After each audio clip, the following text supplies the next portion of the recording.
Hello, this is Marguerite Tortorella with the Insurance Careers Movement. We appreciate you joining the webinar today. We are thrilled that in a very short time, the Insurance Careers Movement has grown to more than 850 insurance carriers, brokers, agents, trade associations, industry partners, and media and organizations that have come together to inspire young people to choose insurance as a career. We look forward to continuing to grow this grassroots initiative to engage more young professionals in a career that is rewarding, stable, and limitless. Thus, we will be recording today's webinar so we can share our conversation with other industry leaders and young professionals. Webinar participant phone lines are muted, but please feel free to type a question during the webinar. As you probably know, nearly 25% of the insurance industry's workforce will be ready to retire by next year. In the U.S., the industry needs to fill 400,000 positions by 2020 to remain fully staffed. It is exciting to see how the industry has come together to work on attracting innovative and passionate people to insurance. Today, we've brought together a power-packed lineup of speakers to share insights on innovation and culture, engaging millennials, and how you and your organization can be involved in upcoming Insurance Careers Movement initiatives. Our first speaker is Ron Vindovich, President, Excess and Surplus Lines from Argo Group. Ron recently had an excellent op-ed on the many technology-driven innovations underway in our industry. It was exciting to read about tech and insurance. His comments, though, about how people will always be at the heart of our business and the importance of culture have stayed with me, and I know you will value his insights too. I would now like to turn the webinar over to Ron. Thank you, Marguerite, and thank everyone for joining the webinar today. Before we talk a little bit about the talent gap, I'd like to talk a little bit about why Argo is such an avid supporter of the Insurance Careers Movement. Argo continues to support the Insurance Careers Movement for three important reasons. We all know that great talent is the key to our success. While that phrase can be a cliche, we do use it sincerely and with some urgency. We have seen firsthand how having underused or underperforming talent can result in the loss of both clients as well as market share. We have also seen how having the right talent in place can bring sweeping benefits to innovation, business development, cost efficiency, and profit, all through improved customer satisfaction. We are legitimately excited about the challenge, opportunity, and impact of the work that we do. And we want to be part of the effort to help millennials overcome any remaining misconceptions that they might have about the nature of our industry. Our industry is now more focused, energetic, and innovative than it's ever been. At Argo, we truly believe we've created something that attracts and rewards great people. And we want to share some of the lessons we've learned with our industry colleagues. A higher performing industry generally will benefit each company. So let's talk a little bit about the talent gap. As we just heard, our industry is facing a well-publicized talent gap, with an estimated 400,000 insurance employees expected to retire within the next several years. To help bridge this talent gap, we believe marrying data extraction with machine learning, as well as artificial intelligence, could well reduce the number of hires necessary to fill those openings. But no matter what, we'll always be looking for people to be at the heart of our business. Across the insurance industry, employers are working hard to attract top talent. Many offer recent college graduates with risk management and insurance academic backgrounds a rigorous training program that exposes these graduates to various disciplines within the company. At Argo, we offer a graduate program called SAIL. SAIL stands for Specialized and Accelerated Insurance Learning. We designed this program to build talent within the company by providing the next generation of underwriters, claims adjusters, marketing, actuaries, etc., with the skill set and values that define Argo's culture. It's Argo's way of not only attracting recent college graduates, but also providing them with the knowledge and skills to succeed in our industry. But as we mentioned, people want to do business with people they like, respect, and trust. If we keep that in mind, all other things will fall into place, from effectively leveraging technology to gauging exposures and attracting the talent that we need. For our industry, long-term success still depends on the person that's across the table or on the other end of the call or possibly the other end of a text. It's our collective duty to continue shaping this industry so that it listens, respects, changes, and shares. When those things happen, you'll be able to do and be your best. That's precisely what will turn a job into a career, so it must be the heart of our career movement. Thank you. Thank you, Ron. We appreciate you sharing your insights on how to foster an innovative culture, and it's clear Argo is leading the way. We appreciate you sharing how to work with people that you like, respect, and trust. Thanks for being here today. You're welcome. Next, we will hear from Kylie Laxon, Assistant Vice President with the Jacobson Group. Kylie's recent blog post caught our attention when she talked about indoor Ferris wheels, rock climbing walls, and game rooms. Now I will turn it over to Kylie to discuss the perks young professionals crave. Thank you so much. So to provide some context in regards to why Jacobson has been so involved in the insurance careers movement, we are an insurance-specific search and staffing firm. And so for us, the continued pipeline and success of identifying and retaining talent in our industry is just as important to us as it is to our clients and insurance carriers themselves. We can go ahead and move to the next slide to provide some context about what the pipeline looks like today.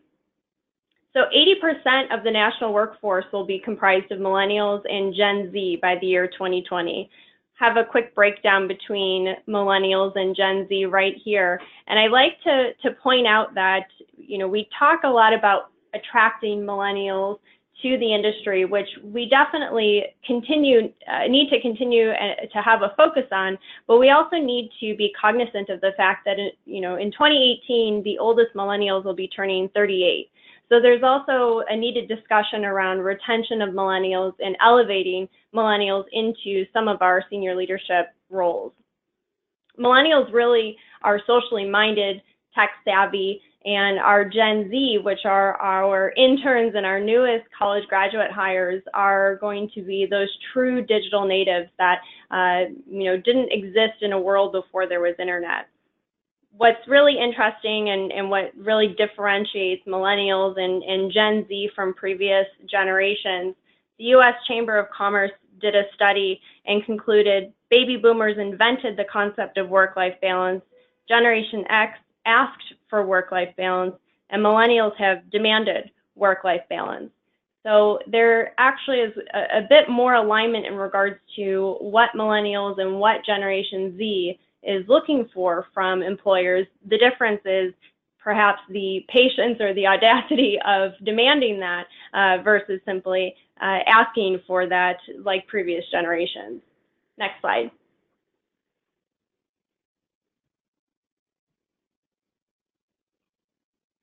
So oftentimes there are some misconceptions, one of which is that millennials especially are disloyal. I think that instead of thinking of it as millennials being disloyal to an employer, it's more that they are loyal to their own careers. As long as they are offered continued growth opportunities, they will stay. From a millennial's perspective, they have experienced and lived through the Great Recession, many of them trying to find employment for the first time during the Great Recession, many of them witnessing parents or potentially grandparents be loyal to an organization and potentially lose their job or see an employer walk away from them. And so the idea of employer loyalty is very different to a millennial than what it has looked like to previous generations. And so there is much more of a needed reciprocal relationship and expectation of that than there has been with previous generations. There's also oftentimes the misconception that millennials are lazy or entitled. Millennials are more than willing to work very hard, put in extra hours, but they're looking to see that the work that they're doing actually has an impact, and they want to have line of sight to the value that they're bringing.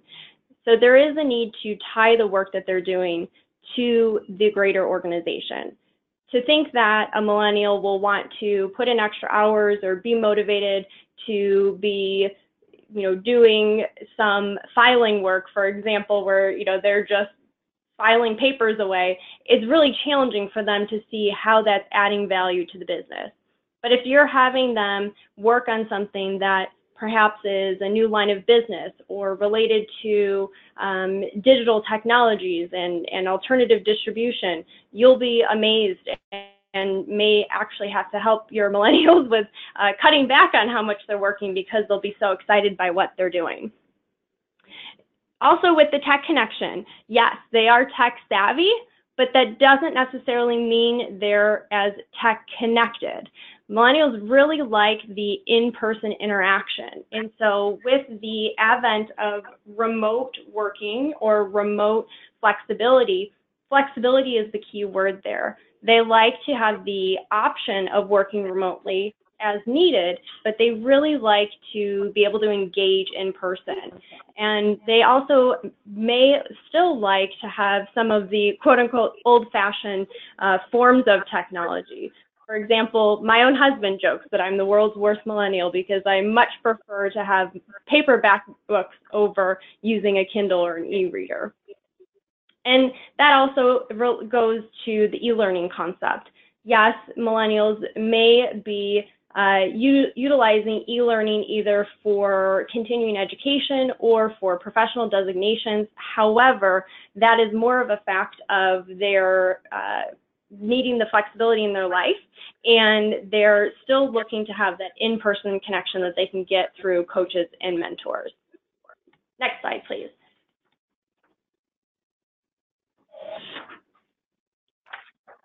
So according to a 2017 survey, these are the top 5 perks in order of importance. And this is what young professionals are looking at when they're evaluating new opportunities and evaluating employment offers. So really, growth opportunities, number 1. That's actually more important than compensation. And so this is something that when you're looking at the way that you are talking about your openings within your organization, your job postings, whether those are on LinkedIn, on your company, when you're bringing someone in through an interview process, are you highlighting what those growth opportunities are within your organization? Or are you spending more of your time talking about your company culture, your benefits, the compensation? Those are all very important factors, but the number one thing that is resonating and is important to this generation and is going to dictate what role they're ultimately, or what employment offer they're ultimately going to accept, is growth opportunities. So you have to make sure that that is something you are very clearly highlighting throughout that interview process and within your job postings and job descriptions as well. Next slide.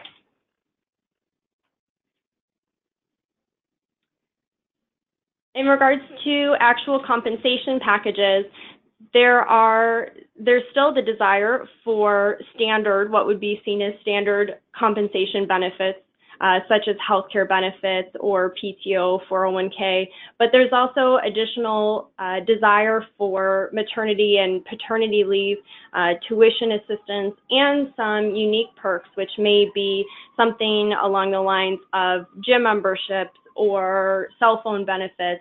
Some organizations are offering pet insurance or are now offering student loan reimbursement is also another big perk that organizations are starting to offer, where they're supporting their employees with actually paying back on student loans. And what's interesting about that benefit, specifically the student loan benefit, is that it's not just the young professionals that are opting into that benefit, but actually a large percentage of baby boomers and Gen Xers that have outstanding student loans or have supported their own children with attending university. And so there's much wider acceptance and utilization of some of those unique benefits that are not just exciting to your younger professionals, but throughout your organization. Next slide, please.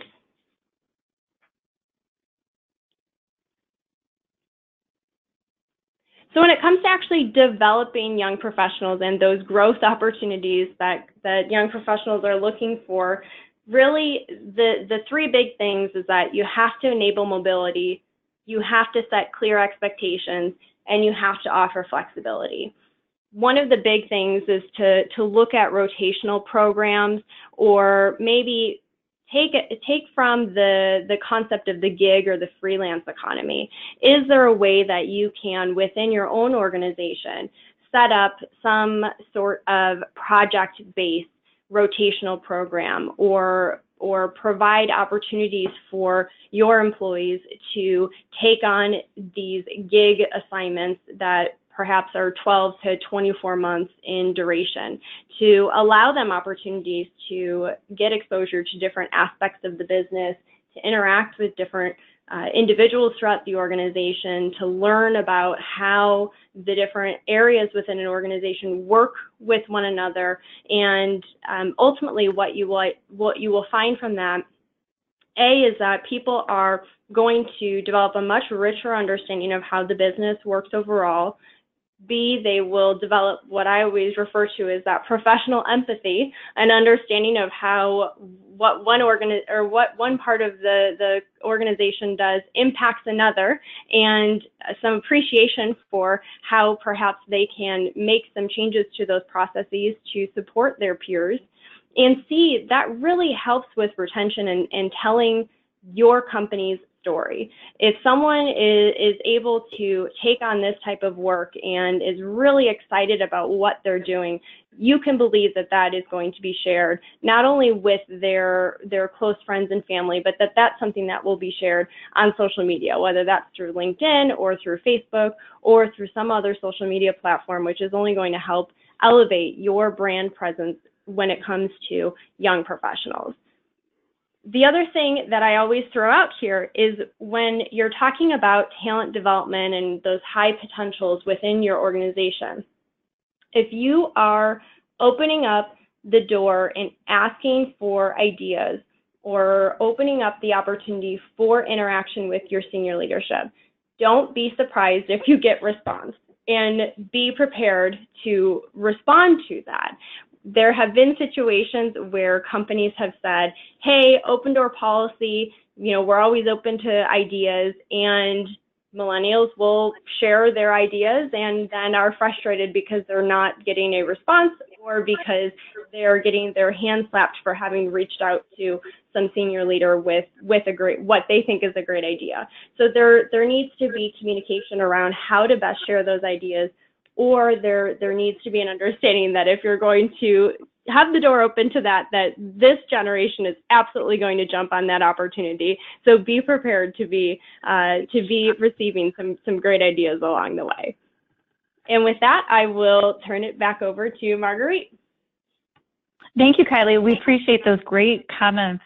It was really great to hear you address some of the misconceptions that are out there, the importance of the relationships within the company, and especially to highlight the growth opportunities that should be top of mind when working with young professionals to attract them into the space. Thank you so much for those comments. Next, the insurance career movement is pleased to be working more closely with TripleI on making a clearer link for young professionals on how the insurance industry is a force for economic good. We all recognize that millennials want to be a part of organizations that contribute to the greater good in society, and the information from TripleI can help us tell our good story in a more concrete way. I would like to now introduce Kristin Palmer, Chief Communications Officer for the Insurance Information Institute, and appreciate her enthusiasm for telling our good story. Thank you, Marguerite, and thank you to all the participants today. It's a pleasure to be part of this webinar. As Marguerite said, I am the Chief Communications Officer at the Insurance Information Institute based in New York City. And I wanted to start by telling a little bit of a personal story. I've been in this industry now for about 8 months. And I must tell you, after working in local city government, working for large nonprofits and other entities, I have been just amazed and just so excited about all the opportunities that exist within the insurance industry. So if I think back to my first experience or entree into this industry, I recall receiving a call from a recruiter. And he picks up the phone and gives me a ring and says, so Kristin, have you ever thought about a career in insurance? It seems like a natural progression being based on where you currently are. And I thought to myself, when I first think of careers in insurance, what comes to mind? So Marguerite, you can go to the next slide. And so I had two thoughts. I remembered my first intro to insurance, watching the movie Ferris Bueller, and I don't know if anyone remembers this character, but there was an insurance agent who had a really big role in that storyline, and essentially gave a perception of what it meant to work in the industry, one that seemed to be not as positive as one would expect. So after I did some research to kind of figure out what other opportunities might exist, and once the recruiter told me more about the opportunity at TripleI, I decided to accept the opportunity. And so the Insurance Information Institute really focuses on explaining the valuable elements of insurance, why it's important to communities, why it's important to commercial businesses, and really why it's important to all of us in our day-to-day lives. And with that comes all the other good that insurance does for communities in the way of economic value, which seems to be very, very attractive to me. And I think back to the last presentation that was just given, and there's a lot of discussion about what attracts millennials to this business. I think one important area to highlight is really the opportunity to have impact, impact in communities, impact in lots of different areas. So if we can start by talking about the impact, opportunity, and stability that insurance offers, I just want to highlight the fact that after the Great Recession, the insurance business continued to be remarkably stable and continued to be an economic driver for many, many industries across the country. And with that, and with the exemplary business practices and astute capital management that enables insurers to kind of grow and create wealth for all generations, while maintaining significant capital surpluses to help their policyholders rebuild from major catastrophes, that is a key area of importance and one that I think would attract millennials. In addition to that, the insurance business is just strong and sustainable, as I mentioned already. And after the Great Recession, if you guys recall, there were several bank failures during that time. And in fact, there were only 8 insurance companies that struggled and really had significant impairment after that. In addition, the insurance industry manages assets that really are equivalent to those of the largest single asset management group, which is BlackRock. So if you're someone who's interested in working in financial services, perhaps insurance is not something that you would have thought of, but if you aspire to work in that industry, please know that there are endless opportunities. And not only that, if you think about financial service careers, oftentimes they do not provide work-life balance, and that's one area too that insurance offers. From all the conversations that I've had over the past couple of months, that seems to be a key area that folks value the most. Next slide. So in addition to the economic value that insurance provides, there's also many, many opportunities for innovation. Many young people think about careers or going into companies like Facebook and Google. And I have to tell you that more and more insurers are recruiting young people from those companies even to work within their innovation labs and really help determine the next area of focus in terms of economic and technological growth within these individual insurance companies.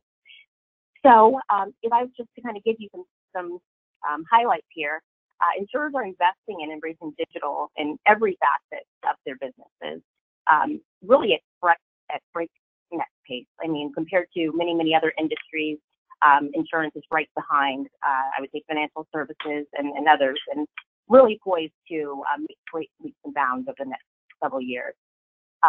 So in addition to that, and opportunities in artificial intelligence, blockchain, and other technological breakthroughs will also help reinvent areas of the insurance business. Everything from risk management to underwriting processes, customer service, to public relations and marketing, just lots of opportunities to be aware of there.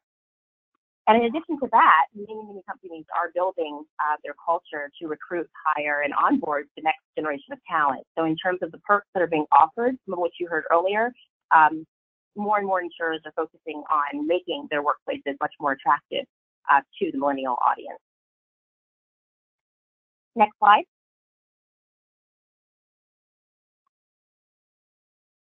And in terms of community impact and making a difference, one of the most important parts of insurance and what it provides for communities is the opportunity to rebuild and recover. So as many of you know, we just came out of a historic catastrophe season, and as a result, insurers were on the ground right away to help their policyholders rebuild and pay their claims. So with that being said, millennials looking to give back, to be a part of the community fabric, and help communities rebuild and recover would be very interested in the roles that are available.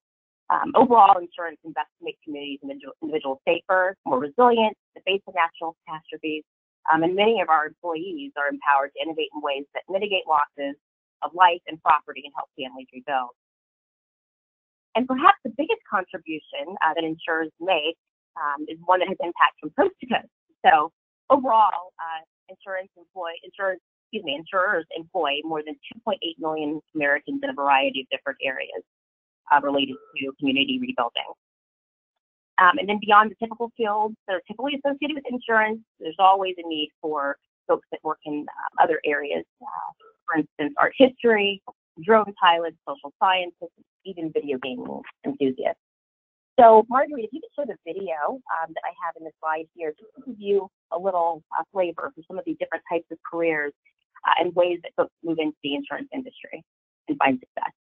My name is Antonia McLaren. I'm currently on a professional rotation in the office of the PNC president. I was in the military before I came into this industry. I served for 5 years in the U.S. Army. My time was coming up to get out, and I really didn't know what I wanted to do. And I had a friend who worked in the industry already, and she told me, hey, what do you think about coming to work for this company? And I said, I know nothing about insurance. I know nothing about finances. I would not fit in.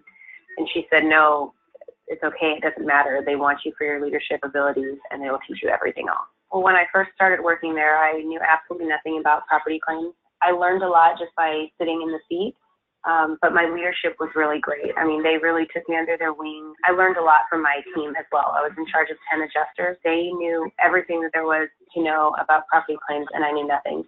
And so I would sit down with them and I would ask them, you know, please teach me. It was kind of a backwards mentorship. They were mentoring me.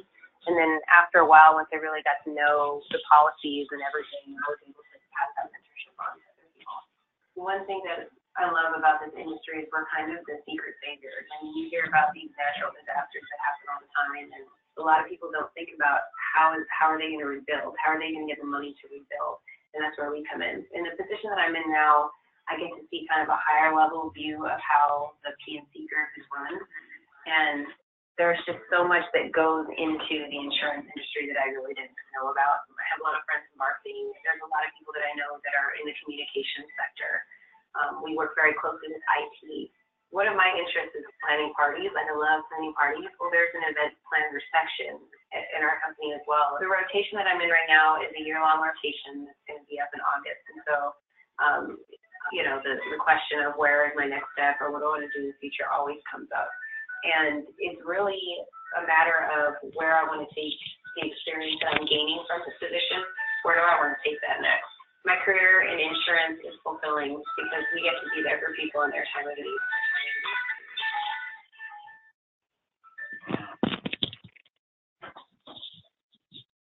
Thank you, Marguerite. If you can go to the next slide, please.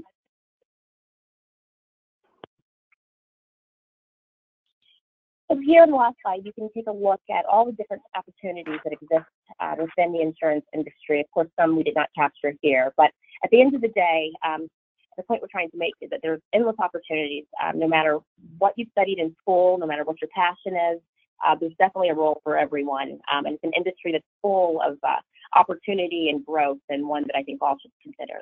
Thank you. Thank you, Kristin. We are so glad that you decided to give insurance a chance and glad you're a part of our industry. Thanks for helping frame how we can position our space within the financial services industry as well as in the broader space. It looks like many great opportunities. Our next speaker is Bill Ross, CEO of the Insurance Industry Charitable Foundation, and that we are incredibly passionate about the insurance industry and giving back. Bill's enthusiasm for the amazing work underway by the industry is contagious, and we are excited to be working more closely with IICF. And now I'll turn it over to Bill. Thank you, Marguerite, and good morning, everyone. It's a pleasure to join you here on the call. Talent recruitment and retention and the work experience we find is really critical to the industry, and the Insurance Industry Charitable Foundation, I think, is trying to support that efforts through our charitable work. So if you go to the next board, the foundation really represents an entire industry. I'm going to talk a little bit about the foundation itself. It's a nonprofit organization. It's unique in that it represents, as a charitable organization, a nonprofit, an entire industry. There's probably only one other organization like the Insurance Industry Charitable Foundation. It's establishing, I guess, what I would call an industry brand of our work in the community. Some statistics: we've been around since 1998. Today, almost about $29 million in local community grants have been provided through the Insurance Industry Charitable Foundation, and over 100,000 volunteer hours in the next year we'll celebrate our 25th year. We're made up of about 20 boards here in the US and the UK, 5 divisions, 4 nationally and 1 internationally, and then 10 chapters across the US. If we could go to the next board, please. I think it'd be on titling Helping Communities and Enriching Lives Together. Our mission is really just that, is to help communities and enrich lives, but most importantly, to do it collectively and united together as an industry. Next board, please. Primarily, the Insurance Industry Charitable Foundation does 3 things. It provides grants, volunteer service, and leadership. Let me talk a little bit about those. In grants, we raise money in a local region and we reinvest that money back into that region. Under volunteer service, we support the efforts of working in the community and run a large volunteer program during the month of October called the Week of Giving, where we allow our insurance organizations across the US and the UK to engage in volunteer service supporting local communities. And then finally, there's an area of leadership. And in leadership, it's really an opportunity for our industry to demonstrate its leadership in the community, taking upon our skills and our abilities and our talents. This, I think, through grants, volunteer service, and leadership, allows us to better understand who we are as an industry and who individually make up the industry. Next board piece. The next board highlights something greater than oneself, and the concept of thinking about something that you're a part of that is actually greater than just yourself or your organization, I think is unique to everyone, but particularly to the millennials. I think it's a way that this collective effort allows people to feel a part of something and enriches their lives and allows them to, I think, be impactful in a unique way. Next board, please. So directly, we have a number of boards. We have a national board of governors, we have division boards, and we have what's called associate boards. The associate board are made up of individuals that are in the industry less than 10 years, and we find a lot of millennials that make up that organization. It's an opportunity for them to be introduced to the ISCF, to be introduced to charitable giving through a united effort, but it also reinforces an opportunity for personal growth and social network in regards of contacting and working with other people like yourself. Beyond the personal growth, there is obviously a leadership experience. So even though their job may not provide them with a leadership experience, they can demonstrate their leadership skills and grow those skills through the work in the associate board. It also allows for them to develop and refine their resume and define them as a person and as a leader, and allowing them also to highlight, I think, and to highlight their company and their work within their company. And at the end of the day, it allows them to stand for something that is really good. Next board, please. Finally, I think that what we're trying to determine is working together as an industry brand of giving back to this community, or insurance gives back. This allows us to, I think, support our leaders and to become the philanthropic voice of the insurance industry, and allow young and old leaders to demonstrate their ability to support and be engaged in the community. It essentially establishes a brand of generosity and allowing an opportunity to highlight and champion what the industry really does within the community, what they do within their own business or their own company, and yes, how they're able to support such major things as disasters or loss. there's something happening, I think, philanthropically in every company, large and small, whether that's an insurance company or a broker. It's our role and the role of those that are involved with us to show how the insurance industry does give back. And I think this allows for millennials to also be impacted through this work in charitable giving. Finally, we really do work of, I think, trying to establish a strong brand of giving, helping a community and enriching lives, both doing it together and sending a unique message about the industry and a unique message to the millennials. So thank you very much for an opportunity to talk about the Insurance Industry Charitable Foundation and how our industry is really charity driven. Thank you, Bill. We appreciate your great comments, and it's really exciting to see the power that the industry has by working together on enriching lives and helping communities. And I thought it was particularly interesting to hear about the associate boards today. That's such a concrete way that we can help millennials and other young professionals see how they can give back and then also develop leadership skills of that career path at the same time. Thank you.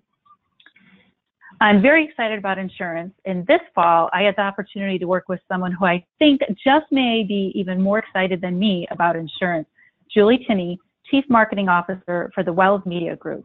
The Insurance Careers Movement had a great opportunity to partner with Insurance Journal on a cool contest. I'll now turn it over to Julie so she can talk with you about the clever people in our industry. Thanks, Marguerite. I think I would be remiss if I didn't say after that presentation from Bill that I'm on the Western board for ICF, and I'm a huge fan. They do such good work. So back in February, Kristin and I started powwowing about how Wells Media companies and Insurance Journal in particular might help the cause. And we talked about the importance of visual media, video in particular, to attract young people to the industry by using other young people. And so I talked to my team, my in-house millennials, and we came up with this idea for a coolest jobs contest. So the goal would be to promote the insurance careers movement and also to create a short shareable video that would highlight these entries. So it would work like this. We would encourage people under 40 to submit their 10-second video or photo answering the question, what is the coolest part of your insurance job? But there was a catch, and the catch was that you could use no spoken words.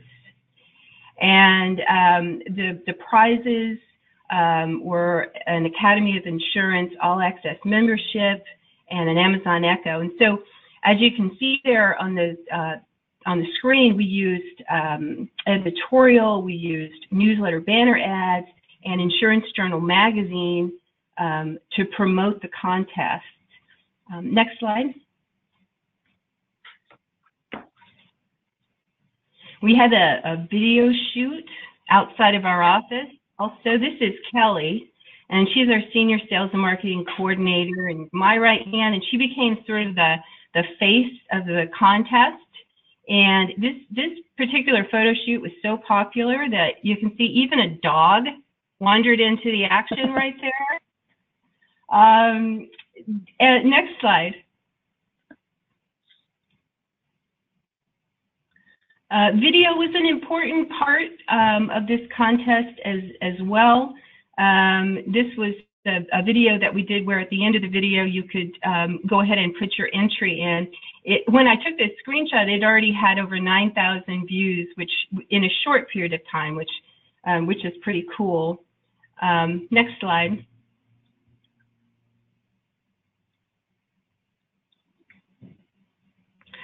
So we've had some super creative entries, and this is one of my favorites. This is the same person in different costumes. It's so clever. This is Crystal Ignatowski. She's a marketing developer at Surety Solutions.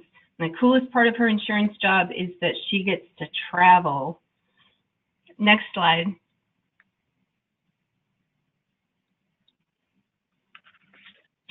So since the contest winners would be announced on Facebook Live, we promoted that fact on social as well. Next slide. So the team turned this live announcement of the contest into an educational event. This is Kelly there on the first one on the left, and Lee. And so they could have made this Facebook Live announcement and drawing for the winner in a really boring way. But they worked with our new media department, Bobby and Ashley, to make it a really fun experience. And at the end, they surprised all 66 entrants with a free monthly pass to the Academy of Insurance. And by the way, you can check out that live video. It's on Insurance Journal's Facebook page from December 4th. And I have a challenge for you, actually. If you do, I challenge you to watch that video without laughing out loud. It is incredibly entertaining. Next slide. So this is the winner that was drawn. This is from Aubrey Hubengarner. She's a senior P&C underwriter for J.M. Wilson Corporation. She actually created a cartoon to answer our question. It's amazing. And then last up, I just wanted to show you guys the final video, and I encourage you to share it. Marguerite has the link, or you can actually just go to... Sorry, sure. That's okay. Sorry.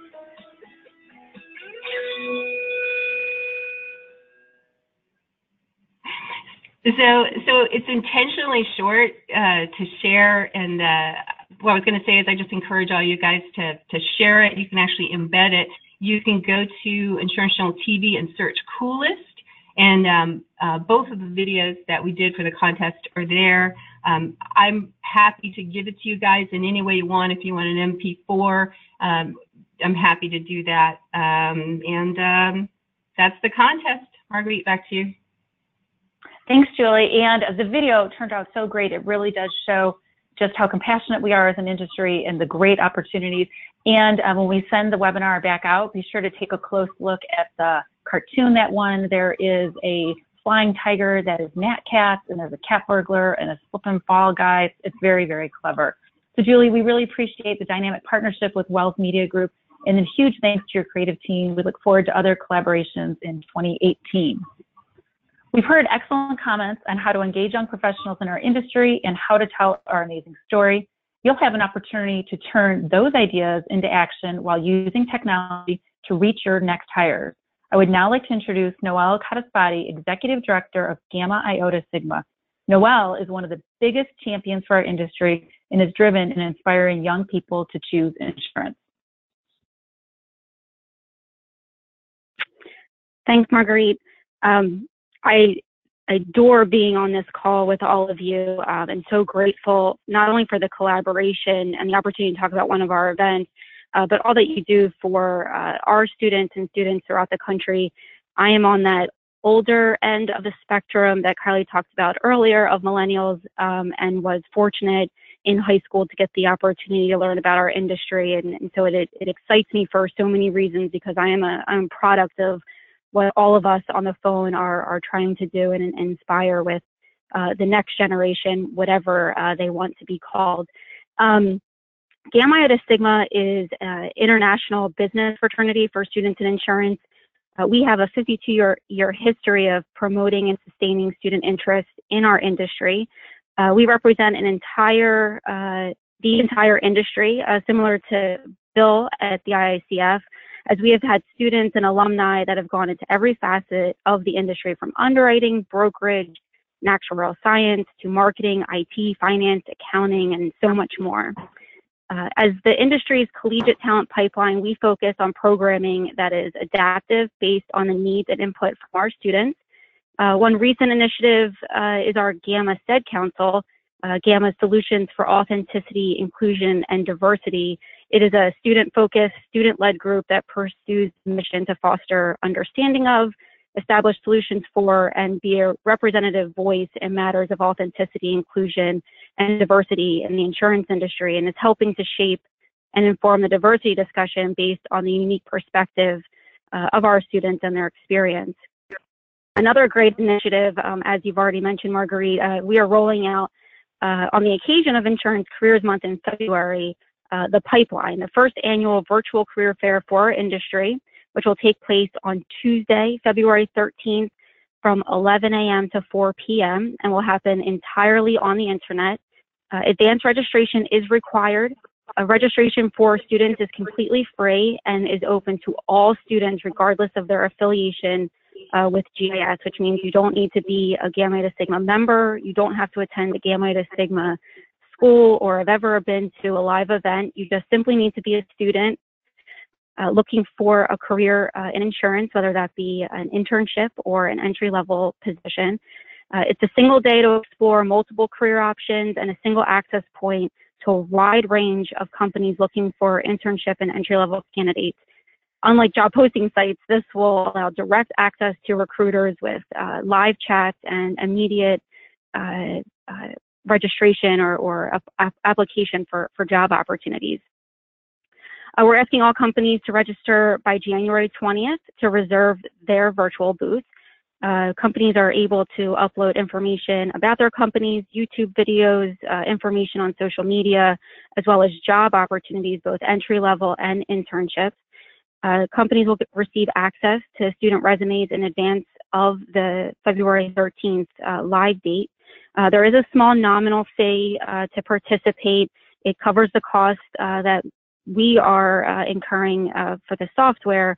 And really the idea behind that is we just want companies in our industry to offer students jobs during Insurance Careers Month. We have spent many, many years talking about the talent gap and the upcoming target dates for available jobs. And we're here. We're at the cusp of what needs to happen, and we need to provide these students opportunities to experience all that we have and all that's been discussed on this call and prosper in a future career in the industry. So we are happy to be hosting this event on the occasion of Insurance Careers Month and happy for all of you to participate. Thanks, Marguerite. Thanks, Noelle. And I think this is so incredibly exciting to see how the industry has come together. And Nicole, I really appreciate the leadership of Gamma Iota Sigma and all that you are doing to create the pipeline, and that this virtual career fair will be a great way to bring together technology, reaching students across the nation, and allowing our companies to tap into some new people and use technology in just a great way. So thank you so much. We look forward to many companies participating in the pipeline in February and many talented people joining our industry. Now I would like to share a few updates for upcoming plans for the Insurance Careers Movement. We are thrilled to be partnering with AM Best on the next CEO Town Hall, which will take place in January. More than 1,600 people participated from 10 countries in the first CEO Town Hall, and AM Best will help us take the Town Hall to an even higher level with their global video production and expertise. Get ready for fantastic interviews and panels with industry leaders and millennials. A big thank you to Matt Mosier, Lee McDonald, and the AM Best team for your collaboration on the Town Hall. We'll also be reaching out to the Insurance Career Movement Network to ask you to help us promote the Town Hall. Watch your inbox. This week, we will be sending out a very brief survey regarding plans for the 3rd annual February Insurance Careers Month and your insights on talent. We're also working on updating the 2018 social media guide and resources for February. If you have videos, pictures, or stories of how you are engaging young professionals, please share with us and we will help promote your good work. We hope your company will participate in the 3rd annual February Insurance Careers Month. We have already heard about some fantastic plans from companies. Again, we encourage you to support the Pipeline Virtual Career Fair, and please visit the Insurance Careers Movement website at insurancecareerstrifecta.org for more details on upcoming plans and be sure to sign up for our email alerts. We would now like to open the webinar for any questions.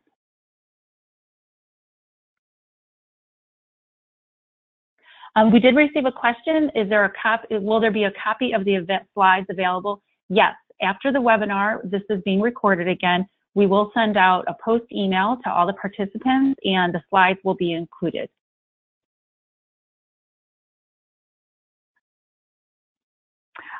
And then at this time, it seems there are no other questions. I would like to again thank Ron, Kylie, Kristin, Bill, Julie, and Noelle for speaking today and for your leadership in insurance. We appreciate you sharing your insights and passion for the industry. I would also like to thank the Insurance Careers Movement Steering Committee for your leadership and dedication to the insurance industry.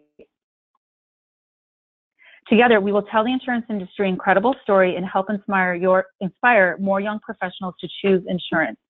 Thank you for joining the Insurance Careers Movement webinar. This concludes our session.